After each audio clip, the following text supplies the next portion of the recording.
గియాన్ Barre syndrome, మహారాష్ట్రలో ఈ Guillain Barre syndrome వలన ఒక డెత్ అయితే జరిగింది అండ్ పూణేలో 100+ కేసెస్ కూడా నోటీస్ అయ్యాయండి.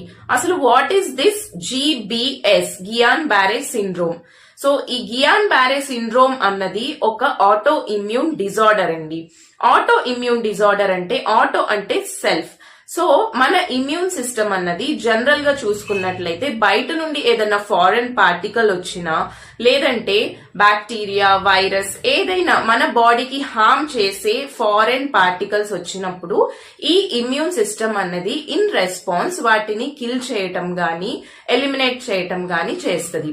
బట్ ఈ ఆటో ఇమ్యూన్ డిజార్డర్స్ లో ఏం జరుగుతుందంటే మన ఇమ్యూన్ సిస్టమ్ అన్నది మన బాడీలో ప్రెసెంట్ అయి ఉన్న సెల్స్ ని కిల్ చేయటం, డామేజ్ చేయటం చేస్తుంది. దాని వలన మనకి మన బాడీకి చాలా నష్టం అయితే జరుగుతుందండి.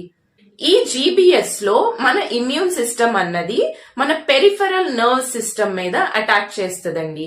పెరిఫెరల్ నర్వ్ సిస్టమ్ లో మనకి నర్వ్స్ ఏవైతే బ్రెయిన్ నుండి స్పైనల్ కార్డ్ కి ట్రాన్స్ఫర్ అయి ఉంటాయో ఆ నర్వ్స్ అన్నవి మన బాడీలో పార్ట్స్ ని కంట్రోల్ చేయటానికి సిగ్నల్ పంపిస్తాయి కదా. సో ఆ నర్వ్స్ అన్ని డ్యామేజ్ అవుతాయి అనమాట పెరిఫెరల్ నర్వస్ సిస్టమ్ లో. దాని వలన మనకి ఈ GBS లో సిమ్టమ్స్ వచ్చేసి నర్వ్స్ వీక్నెస్, తర్వాత మొత్తం body weakness, sensation in changes, coordination problems, తర్వాత సిమ్టమ్స్ చూసినట్లయితే సడన్ గా వస్తాయండి. దానికి కాజ్ అన్నది మనం ఏం చెప్పలేము. సడన్ గా మనకి గ్యాస్ట్రో ఇంటెస్టినల్ ఇన్ఫెక్షన్స్ వచ్చేసి దాని నుండి మనకి GBS అన్నది ట్రిగ్గర్ అయ్యేలా మన బాడీ చేస్తుంది అనమాట. సో ఈ అడల్ట్స్ అండ్ ఎల్డర్లీ పీపుల్ లో ఎక్కువగా కనపడుతుందండి.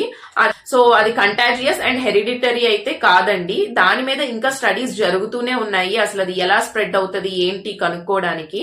బట్ ఫస్ట్ లో అయితే respiratory and gastro intestinal problems వచ్చి దాని ద్వారా GBS అన్నది వస్తుంది అని చెప్పి మెనీ కేసెస్ లో మనం చూసామండి.